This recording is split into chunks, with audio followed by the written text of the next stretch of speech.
In 1998, Maurice Strong hired a computer modeler, Michael Mann, Mann, from Penn State University, and he created a graph purporting a representation of climate statistics over the past 1,000 years. Completely flatten out that history, disappeared what's called the medieval warm period and the little ice age. So it was called the hockey stick, and this is what Al Gore used in The Inconvenient Truth. This is the hockey stick that they did over the 1,000 years. They just flattened everything out, and then boom, they made it look like there was a crisis. Oh, we got it. We got to get behind this. This is the existential threat. And if we look here, this is a good example of it. This is man's version. See how it's all flattened out? And then there's a crisis. The data has been suppressed. This is Tim Ball out of the University of Winnipeg. He's a professor of climatology, retired. There's the medieval warm period that was flattened. Here's the little ice age that was flattened between the 1600 and 1700. The warm period that we're experiencing, there's a slight up there, then down and that, but they've made it look so extreme. This has been completely fabricated.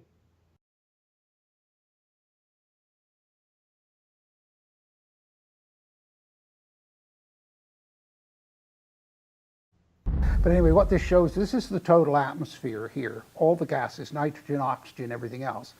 Up in this corner are the 2% that we identify as greenhouse gases. Okay. Those are gases that supposedly can allow sunlight in. That heats the surface, and then the heat from the surface can't escape past those gases. So that raises the temperature of the Earth. That's the theory. Okay. That little thing in the corner there, that tiny little half block? Yeah, that 2% of the total atmosphere. Okay. Now, if we explode that out, so it becomes then 100% of that little percent. Okay. Then we see that 95% of it is water vapor. It's the most important greenhouse gas by far. Yeah. And yet you never hear about it. You say to people, well, what's the most important greenhouse gas? Oh, CO2. Oh, CO2. Of course, goes without. Yeah. But here's CO2, all sources, natural and human. And then down the bottom here is the human portion of the CO2. And you see how minuscule that is of the total amount of gases in the atmosphere.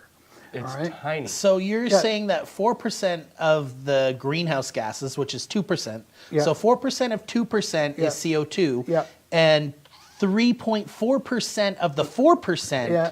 of the 2% is human. Human, yes. And so we're going to tax people to death because of the 3.4% of Yeah. the 4% of the 2%? Yes, yeah. But we'll save the world, right? Right. Okay. But here, there's a bigger problem than that, because what they say is if the CO2 increases, whether and it will, because humans are producing more of it, if that increases, the temperature will go up.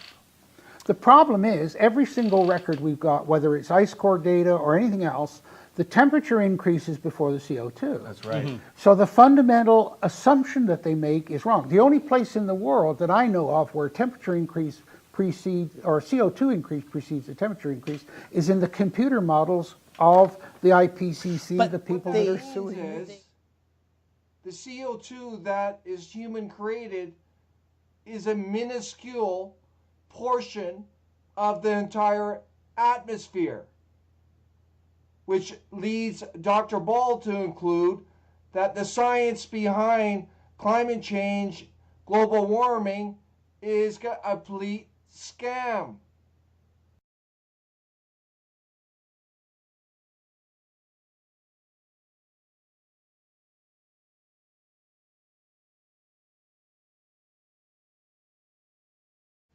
Canada's boreal forest represents 25% of the world's last remaining intact forest, leading the world alongside with the Amazon.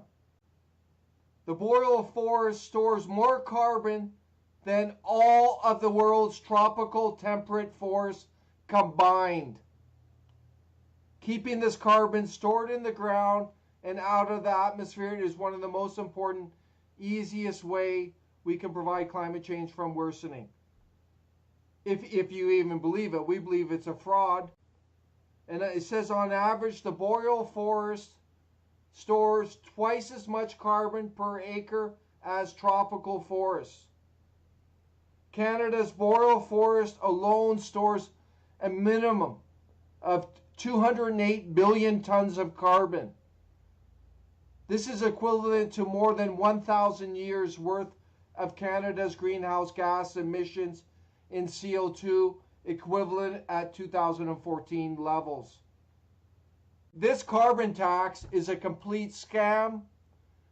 In our opinion at NCA, Canada is not only carbon neutral, it is carbon negative massively. So negative. But this is just part of the globalist agenda of implementing the carbon tax. Our solution at NCA is to end the carbon tax, end this UN Agenda 2030, and UN Agenda 21. And we care about the environment. And what we will do is end mass immigration.